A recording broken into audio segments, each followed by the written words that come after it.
But hang on, I got to make sure that I have the correct graphic here. So we're currently tied 1-1. Let me make sure that's the right graphic. It is.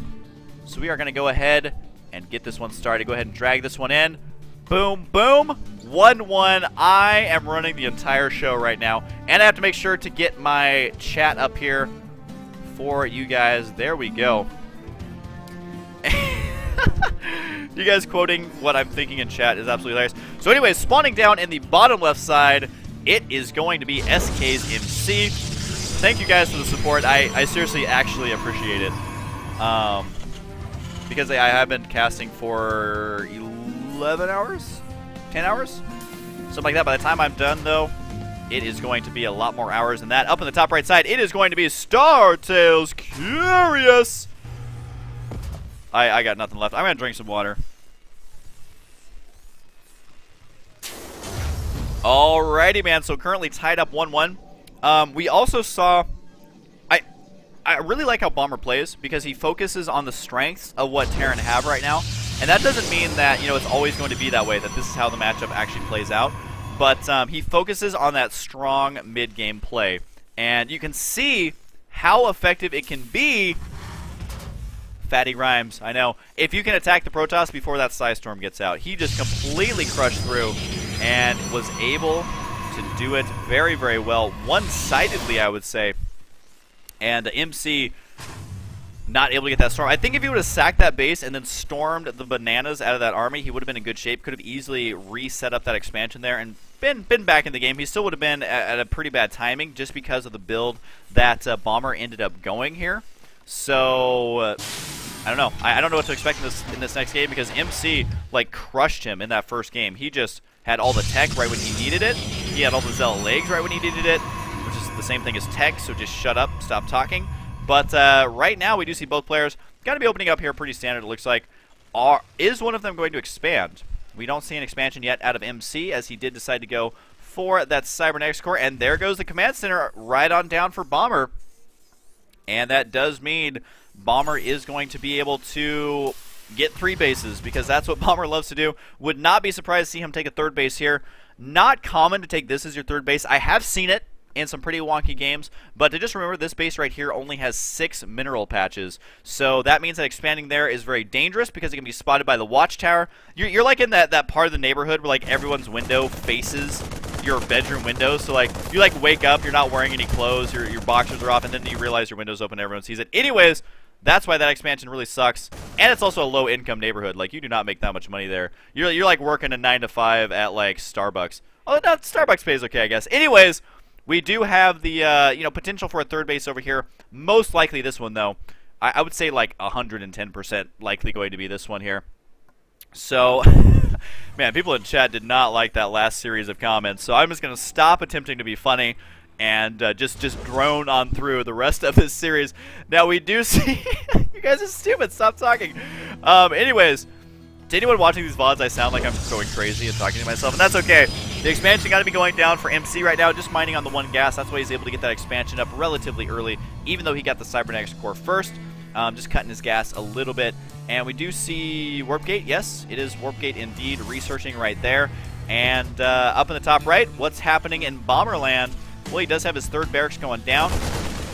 And also has, yep, a bunker right here going to be just fine. MC poking in there with that Stalker just a little bit. And it's kind of fun because you can get a couple of shots off on that bunker that need to be manually repaired, as opposed to the Stalker, who's just going to begin regenerating those shields. But that's a good thing for the Protoss, and also backing out there so he doesn't end up losing it. And what? MC going for the double expand here. And this is like at the 6-minute mark. Someone should call up MC and be like, hey, you are playing Protoss, you are not playing Zerg. So you should definitely be careful doing this. And we'll see exactly how this plays out, because we've seen Bomber so far try and go for those mid-game attacks and really make that work. And so MC is just saying, okay, well, you attacked my 3rd base right when it finished at like the 15-minute mark. So let's see you try and kill it at the 6-minute mark. Now, is he going to have a good read? I don't know, because this is a lot of units here moving out for Bomber. He does have the 3 barracks completely full on production and also working on stem, but I think this is going to be pure Marine. Is there any Marauders in this group? No, there's not. Just 12 Marines, 30 SCVs. He decides to go for it. This one, Stalker's like, man, I outrange them, but I don't know how many of these guys I can actually kill. If only the Automaton 2000 was actually a Baneling. then that army would have no trouble being dealt with. But right now, MC needs to warp in. A lot of Stalkers does decide to go for the Sentry instead. This is going to help a lot with the Guardian Shield. Of course, you get the Force Fields as well to greatly benefit your Zealots, but I wouldn't be surprised to see a couple more Stalkers being warped in here. Oh wait, he only has one gateway, so actually I would be very surprised to see a couple more Stalkers being warped in. His additional gateways are going to be nearly completed here. He's adding on 3 more, and that's what I'm talking about, man. I don't know how MC gets away with just making gateway units versus, like, Terran. In the last game, though, he did actually struggle with that, but he would have had enough here to hold this off, because just pure Marine, they would have been a far distance away from home, so they would have had a difficult time in being able to reinforce that quickly enough. And then once these 4 gateways kick in, I mean, you're just a couple of Stalkers away from being able to easily clean that up. So Bomber has to feign a little bit of pressure, try and force an overreaction of units. I don't think MC really fell for that kind of standard play, though, because, I mean, look, warping in sentries is not overreacting by any means, because they are going to have a lot of energy. So even if you get them a little bit too early, that's okay. That's a unit that gets better with time. It is like a fine wine, which is the horrible example that everyone always uses. But if your wine bottles could shoot force fields, that's what a sentry becomes. He does manage to warp in another sentry here. I want to know, is he going to continue with the sentry play, though? Because off of, I don't even want to count this, I think it's 8 gateways he has right now. He's spent a lot on sentries, and really I think what he's going to need here is some Stalkers. But at the same time, Bomber is also going for a lot of bunkers, so he will need a lot of force fields to try and prevent this from it being repairable. So we should be seeing MC go for a relatively early timing here with all of his gateway units. And yeah, he's dumping all of his money into this attack. He does, I was going to say, he needs a slightly closer pylon, is able to warp that in right there undetected. I don't think Bomber has spotted any of the shenanigans. No, he's only spotted this third base, has not scanned the main, so he has no idea what's on the way. Playing in the dark, we are not going to be getting a money scan today, so he just lost the prices right. But here we go. Can he force field the bunkers in time? But nope, he decides not to force field them at all. Is instead going to back out and decides to re-engage. Oh no, he baited him out there. Is going to be able to kill us off, but once again, the hot pickup inside that medevac is going to save those. And that's like a super pro tip for all the Terrans out there. Is just realize that Stalkers are not going to be able to snipe your medevacs that well if there's force fields, if there's a lot of zealots in front of them, and so you're able to get away with doing that. You're not going to end up losing those medevacs. You're not going to be taking too much damage in that regard. And there is the factory right there saying, hey man, beat me up. He's like that punching bag from Smash Bros.